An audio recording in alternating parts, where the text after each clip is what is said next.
Waiting list for hospital treatment will not start falling for 2 years, ministers revealed, despite unveiling a plan to tackle England's backlog in care. 6 million people, 1 in 9 of the population are on a waiting list. Health Secretary Sajid Javid said the number would probably increase, with demand expected to rise now that COVID pressure was easing. He also set out plans to reduce waiting times for cancer treatment. A war, I think he called it, on cancer. Jamie Jenkins is former head of health analysis at the ONS. It's a grim picture, Jamie. Good afternoon.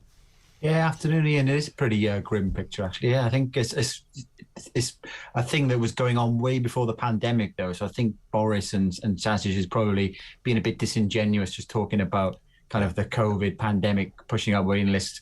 Waiting lists started going up around 2010 when the Conservatives first came into power. It's interesting. You're right. We were talking about, this would crop up on our radar from time to time. Oh, look, the waiting lists are out. The figures are out again. They're not looking particularly good. And then, of course, COVID has somewhat given a nice kind of blanket response from ministers. It's all, and lots of other areas of life, as we well know, that it's all down to COVID, isn't it? And that seems to be the excuse for everything.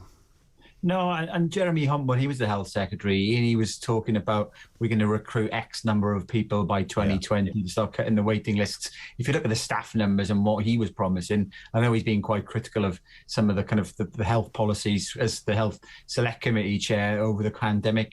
He is partly at fault to where we are at the moment as well, because I think the thing you touched upon, Ian, was the cancer and the stats that they got a target of, if you get an urgent referral from a GP, that you start your treatment within 62 days, and the target is 85%.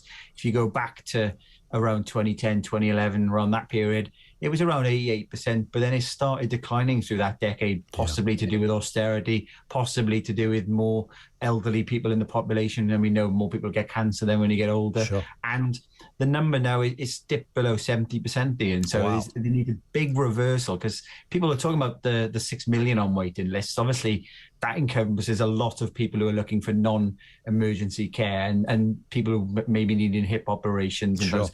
For those individuals, obviously, Ian, it's quite kind of deliberating for their lives and they want to get them sorted. But absolutely, I think the more pressing problems is these cancer referrals. If these numbers are falling, that can't be good, can it? Absolutely right. Well, I mean, you know a thing or two about health analysis. This was your field, and stats still are, of course. Was there an era? Can we pinpoint a time, Jamie, when it was looking rather good for the NHS? What was that? You mentioned 2010. Was everything fine before then and bad now? Well, I think part of the thing we saw under the kind of the Blair Brown years is there was a lot of money going into the NHS, and it did reduce a lot of the waiting times. But then I suppose the Conservatives would argue then, but when they came in 2010 and we had the financial crash, the money ran out. And so they had to look at where the public money was going to be spent. And austerity, in a way, has meant that the waiting lists have gone up. There's other factors as well. It's not just the amount of money that goes in, because more and more money does go in. Whether or not it's keeping up with kind of the rise in the population is an interesting thing. And remember, we also find over the years we get new treatments. So some people are on waiting lists probably now for things that 20, 30 years ago they wouldn't have been on a waiting list for, because we didn't have those things in the first place. So advances in healthcare help in kind of those matters as well, Ian. Absolutely. While you're with us, Jamie, what are the COVID stats looking like now? I think most people who follow you on social media quite enjoy those lovely counter tweets that you put out. There'll be an expert that will turn up on often a very well-respected, broadcasting organisation and say there's 25,000 people in intensive care. None of them have been vaccinated. They're all going to die by Tuesday. We hear these stats, and then you come along and go, actually, there's 13 people, and that's across, and you counter it. I mean, that's what you do because you know figures. Are you surprised by the amount of, I don't know whether it's misinformation by design or whether it's just people speaking without thinking? Yeah, well, I think part of it, Ian, is that Boris Johnson's a good example. So he said during his Christmas address to the nation that he was encouraging people to get the booster vaccine to stop infecting others. And we know that vaccines don't stop you infecting others. So if he says that, people will take it on trust. And then ministers have been going out. I think they were quoting a lot of 9 in 10 patients in ICU are unvaccinated. And it was at the time when they were starting to talk about that, it was less than 50%. It's crept up a little bit. But and when you hear ministers say those things, well, why you would believe them? And I think the problem I was encountering over the last few months, Ian, is they say it, other people repeat it, and then it just becomes kind of this is the fact. On the figures themselves, they're where we are at the moment.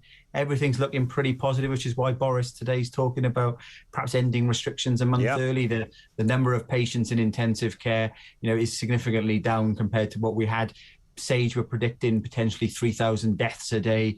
Peaking in January, we got less than 200, so the models were completely out. And Boris didn't follow what Sage were kind of advising with further restrictions. So on the whole, Omicron looks like to becoming the variant that has kind of saved the world, I suppose, in terms of where we are. But we've still got policies in France and Spain and all these other countries where travel restrictions just doesn't seem to be keeping in line with where the public health emergency is. Indeed. Are you aware, and fine if you're not, because it's another territory, Jamie, but countries like France, I mean, there was a period a few weeks back when, they had this incredible acceleration in cases, not deaths or hospitalizations, just cases. Hence the reason why Macron seemed hell-bent on continuing and doubling down on some, pretty strict restrictions. Is that changing that picture at all, certainly in terms of numbers? Yeah, so the cases are coming down in France. But if you actually look at, the question is it because Macron's doubled down and put all these extra restrictions in? Because remember, they had vaccine passes, they closed nightclubs, they stopped Britons going into the country at some point. They've tried everything. They brought vaccine passes in, they've done every single thing possible. And cases shot up and they got to the highest in the world, I think, at some point, or one of the highest in the world. Yeah.